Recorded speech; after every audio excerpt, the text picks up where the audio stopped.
পৰিবহণ বিভাগ আৰু ৰাইজৰ অকুণ্ঠ সহায় সহযোগিতাত আমি যান-বাহন দুৰ্ঘটনাত নিহত লোকৰ সংখ্যা আজি পৰ্যন্ত 400 অৰ্থাৎ প্ৰায় 15% আমি হ্ৰাস কৰিবলৈ সক্ষম হৈছো।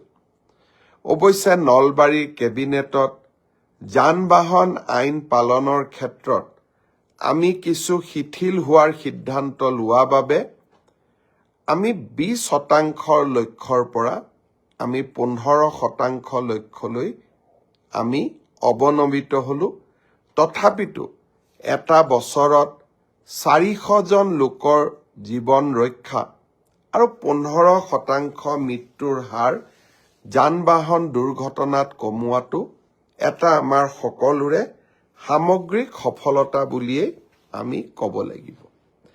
এতিয়া মোৰ এটা বিশেষ অনুৰোধ, যোৱাকালি 25 ডিচেম্বৰৰ পৰা 15 জানুৱাৰীৰ ভিতৰত এই এটা মাহতে অসমত আটাইতকৈ বেছি যান-বাহনৰ দুৰ্ঘটনা হয় আৰু এই সময়ছোৱাতে অধিক লোকৰ মৃত্যু ঘটে। যোৱাবাৰ এই সময়ছোৱাতে গোলাঘাটত হোৱা অদ্ভুত বাছ দুৰ্ঘটনাত পিকনিক খাবলৈ যোৱা গাঁৱৰ লোকসকলে যি দুৰ্ঘটনাৰ সন্মুখীন হৈছিল তাত আমি কেইবাজনো লোকক হেৰুৱাই পেলাইছিলো।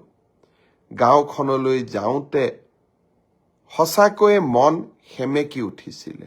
বিধৱা মাতৃ, বিধৱা পত্নী, পুত্ৰক হেৰুওৱা মাতৃ আৰু নিজৰ পৰিয়ালজনক হেৰুওৱা পৰিয়ালবৰ্গৰ ক্ৰন্দনে আমাক সকলোকে সেমেকাই তুলিছিলে। পুৱতি নিশা পিকনিকলৈ যোৱা, ঘন ঘোৰ কুঁৱলীৰ মাজত গাড়ী চলোৱা, ড্ৰাইভাৰক মদ খাবলৈ সুবিধা দিয়া, এই গোটেইবিলাক দুৰ্ঘটনাৰ কাৰণ। আৰু 31 ডিচেম্বৰৰ নিশা মদ খাই গাড়ী চলোৱাৰ ফলতো বহু লোকে মৃত্যুৰ মুখত পৰিবলগীয়া হয়। অৱশ্যে যোৱা 3টা বছৰ মোৰ একান্ত অনুৰোধত ৰাইজৰ সহযোগত আমি নিজকে বহু বেছি নিয়ন্ত্ৰণ কৰিব পাৰিছো।